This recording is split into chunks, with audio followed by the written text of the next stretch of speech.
Hi guys, this is Neelu Yadav and welcome back to your YouTube channel. आज date है हमारी 18 सितंबर और 18 सितंबर का हम करंट अफेयर देखेंगे, साथ ही साथ में रोज़ की तरह कुछ प्रीलिम फैक्ट्स के बारे में भी देखेंगे। सो स्टार्ट करते हैं कल के क्वेश्चन से। कल का क्वेश्चन था हमारा, हाल ही में स्वामी अग्निवेश का निधन हुआ है जो व्यापक रूप से दासता और बंधुआ मजदूरी के खिलाफ काम के लिए जाने जाते हैं। तो वो कौन थे? यानी एक एक्टर थे या फिर वो एक सामाजिक कार्यकर्ता थे? कौन थे वो? तो एक वो सामाजिक कर्ता थे और आर्य समाज के नेता थे, जिन्हें 1977 यानी कि 1977 में हरियाणा के विधानसभा के सदस्य के रूप में चुनाया गया था तथा 1979 में शिक्षा के लिए कैबिनेट मंत्री के रूप में भी इन्होंने कार्य किया था। आर्य समाज की विश्व परिषद के अध्यक्ष भी रहे थे ये 2004 से लेके 14 के बीच में। तो ये एक सामाजिक नेता थे, यानी कि सामाजिक कार्यकर्ता और आर्य समाज के नेता। 1977 में हरियाणा विधानसभा के सदस्य के रूप में चुने गए और 1979 में शिक्षा के लिए कैबिनेट मंत्री, यानी एक कैबिनेट मंत्री भी रहे, हरियाणा विधानसभा के सदस्य भी रहे थे और आर्य समाज की विश्व परिषद के अध्यक्ष भी बने रहे थे 2004 से लेकर 14 तक, यानी कि 10 साल तक।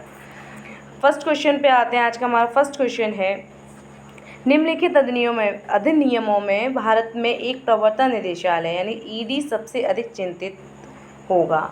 कूट है, यानी कि हमारे ऑप्शन है नारकोटिक ड्रग्स और साइकोट्रोपिक पदार्थ अधिनियम, परक्राम लिखित अधिनियम, सार्वजनिक ऋण अधिनियम या मनी लॉन्ड्रिंग अधिनियम की रोकथाम के लिए।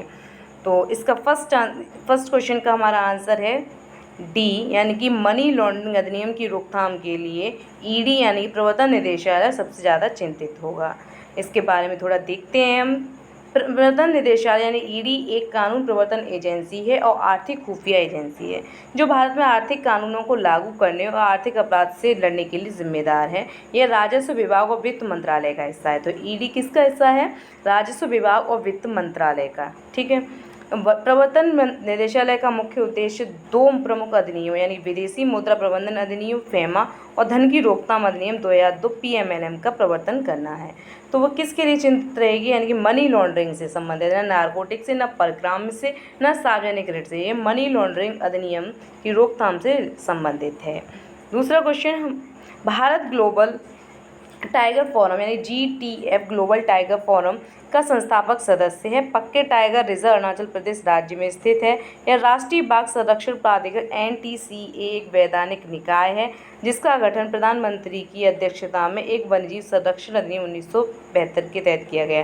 पहला fact, Bharat global tiger forum का संस्थापक सदस्य है। दूसरा, पक्के टाइगर रिजर्व अरुणाचल प्रदेश राज्य में स्थित है। तीसरा, राष्ट्रीय बाघ संरक्षण प्राधिकरण यानी कि NTCA एक वैधानिक निकाय है जिसका गठन प्रधानमंत्री की अध्यक्षता में वन्य जीव संरक्षण अधिनियम 1972 के तहत किया गया। तो इनमें से कौन सा कथन सही है वो छांटना है, पहला दूसरा, दूसरा तीसरा, या पहला तीसरा, या पहला दूसरा तीसरा। तो इसका राइट आंसर होगा हमारा फर्स्ट, यानी कि पहला दूसरा। GTF का संस्थापक सदस्य पक्के टाइगर रिजर्व अरुणाचल प्रदेश में स्थित है। इसके बारे में देखिए, ग्लोबल टाइगर फोरम यानी कि GTF एकमात्र अंतर सरकारी अंतर्राष्ट्रीय निकाय है जो टाइगर की रक्षा के लिए वैश्विक अभियान पर तैयार देशों के सदस्यों के साथ स्थापित हुआ है। इसका गठन 1993 में नई दिल्ली में हुआ था। वो बाघ संरक्षण के लिए एक अंतर्राष्ट्रीय संगोष्ठी की सिफारिश भी किया गया था। फोरम की स्थापना की बात करें तो टाइगर रेंज देशों की पहली बैठक 1994 में हुई थी जिसमें भारत को अध्यक्ष चुना गया और अंतरिम विश्व सचिवालय बनाने के लिए कहा गया था।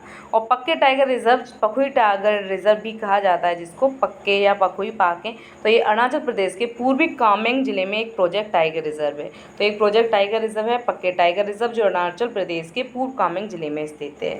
अगर राष्ट्रीय बाघ संरक्षण प्राधिकरण यानी NTC की बात करें, वन्यजीव संरक्षण 1972 के तहत गठित एक वैधानिक निकाय है जिसकी अध्यक्षता पर्यावरण, वन और जलवायु परिवर्तन मंत्रालय करता है, ना कि हमारा प्रधानमंत्री। तो ये जो सी वाला ऑप्शन है तीसरा वाला वो गलत होगा। प्रधानमंत्री नहीं करता इसकी अध्यक्षता करता है पर्यावरण, वन और जलवायु परिवर्तन मंत्रालय। ओके, नेक्स्ट क्वेश्चन, निम्नलिखित कथनों पर विचार करें। राष्ट्रीय क्षतिपूरक वनीकरण कोष भारत के सार्वजनिक खाते के अंतर्गत आता है। चैंपियंस ऑफ द अर्थ पुरस्कार संयुक्त राष्ट्र का सर्वोच्च पर्यावरण पुरस्कार है। तो कौन सा कथन सही है? ओनली पहला, दूसरा, या दोनों, या एक भी नहीं। तो इसका राइट आंसर है सी, यानी कि एक और दो दोनों इसके सही, यानी कि चैंपियन ऑफ द अर्थ पुरस्कार संयुक्त राष्ट्र का सर्वोच्च पर्यावरण पुरस्कार है। तो संयुक्त राष्ट्र का सर्वोच्च पर्यावरण पुरस्कार चैंपियन ऑफ द अर्थ पुरस्कार। राष्ट्रीय क्षतिपूर्व वनीकरणीय कोष भारत के सार्वजनिक खाते के अंतर्गत आता है। ये दोनों कथन सही हैं। इनके बारे में देखते हैं। ये वन क्षेत्र के नुकसान की भरपाई करने और स्थिरता बनाए रखने के लिए भारत सरकार एक अच्छी तरह से परिभाषित अधिनियम के साथ आई थी, जिसे कैम्पा क्षतिपूर्व वनीकरणीय कोष प्रबंधन और योजना प्राधिकरण के रूप में जाना जाता है। कानून भारत के सार्वजनिक खाते के तहत राष्ट्रीय प्रतिपूरक वनीकरण कोष की स्थापना करता है और प्रत्येक राज्य के सार्वजनिक खाते के तहत एक राज्य प्रतिपूरक वनीकरण कोष है। और चैंपियंस ऑफ द अर्थ संयुक्त राष्ट्र का सर्वोच्च पर्यावरणीय सम्मान है। सार्वजनिक और निजी क्षेत्रों और नागरिक समाज के कार्यों के उत्कृष्ट आंकड़े का जश्न मनाता और जिसके निजी कार्यों का पर्यावरण पर एक सकारात्मक प्रभाव पड़ा है। तो चैंपियंस ऑफ द अर्थ संयुक्त राष्ट्र का सर्वोच्च पर्यावरणीय सम्मान। ओके, नेक्स्ट क्वेश्चन की ओर बढ़ते हैं। नेक्स्ट क्वेश्चन है हमारा, वैश्विक आयुर्वेदिक शिखर का उद्घाटन किसने किया? वैश्विक आयुर्वेदिक शिखर का उद्घाटन किसने किया है? ऑप्शन में नरेंद्र मोदी, अमित शाह, राजनाथ सिंह या एम वेंकैया नायडू। तो इसका राइट आंसर है डी, यानी कि हमारे जो उपराष्ट्रपति हैं एम वेंकैया नायडू, उन्होंने वैश्विक आयुर्वेदिक शिखर का उद्घाटन किया है। तो इसमें कुछ क्वेश्चंस ऐसे भी हैं जो वन लाइनर क्वेश्चंस हैं, जिनके आंसर एक एक लाइन में हो जाएंगे और कुछ उससे रिलेटेड इंपॉर्टेंट फैक्ट्स हैं, और कुछ ऐसे भी बहुत ज़्यादा बड़े भी हैं। तो दोनों, यानी कि प्रीलिम्स आ रहा है तो प्रीलिम्स को भी देख के पर्यावरण या फिर साइंस टेक या किसी के भी क्वेश्चंस डिस्कस कर लेते हैं, और साथ ही साथ में जो डेली के करंट अफेयर्स हैं वन लाइनर जो एसएससी वगैरह है और आते हैं यूपी ट्रिपल एससी, उनमें भी काम देंगे। ओके, तो हम इस क्वेश्चन का आंसर देखते हैं। हमारा जो ये है जो वैश्विक आयुर्वेदिक शिखर का उद्घाटन हमारे उपराष्ट्रपति एम वेंकैया नायडू ने किया है। इसकी थीम है पैंडेमिक के दौरान आयुर्वेद के उभरते अवसर, यानी कि जो हमारे देश में यानी पूरे ही वर्ल्ड में चल रहा है कोविड-19, उसके दौरान आयुर्वेद के उभरते अवसर, यानी कि आयुर्वेद को बढ़ाया जा रहा है। इसके उद्देश्य की बात करें तो स्वास्थ्य के रूप में और आयुर्वेद के माध्यम से प्रतिरक्षा, यानी कि स्वास्थ्य के लिए और आयुर्वेद के माध्यम से प्रतिरक्षा करना, ये इसका उद्देश्य है वैश्विक आयुर्वेदिक शिखर का। ओके, और अगर इस आयुष मंत्रालय, यानी आयुष बात चल रही है आयुर्वेद, तो आयुष मंत्रालय के राज्य मंत्री की बात करें तो वो है हमारे श्रीपाद येसो नाइक। तो श्रीपाद येसो नाइक किसके राज्य मंत्री हैं? तो आयुष मंत्रालय के अंतर्गत आते हैं। तो आयुष मंत्रालय के राज्य मंत्री हैं श्रीपाद येसो नाइक। ठीक है, और ये स्वास्थ्य के रूप में और आयुर्वेदिक के माध्यम से प्रतिरक्षा, ये इसका उद्देश्य है वैश्विक आयुर्वेदिक शिखर का।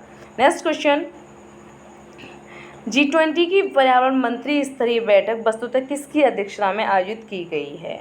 G20 की पर्यावरण मंत्री स्तरीय बैठक हुई है, तो वो किसकी अध्यक्षता में आयोजित की गई? सऊदी अरब के राष्ट्रपति की अध्यक्षता में, अमेरिका के राष्ट्रपति की अध्यक्षता में, भारत के प्रधानमंत्री की अध्यक्षता में, इनमें से कोई नहीं। तो राइट आंसर हमारा होगा सऊदी अरब के राष्ट्रपति की अध्यक्षता में G20 की पर्यावरण मंत्री स्तरीय बैठक की अध्यक्षता की गई है। ठीक है, तो G20 के जो है इसका उद्देश्य है, जो G20 का जो बैठक की गई उसका उद्देश्य है G20 सदस्य राज्यों के भीतर और वैश्विक स्तर पर भूमि क्षरण को रोकने और मौजूदा ढांचे के कार्यालयों को मजबूत करना।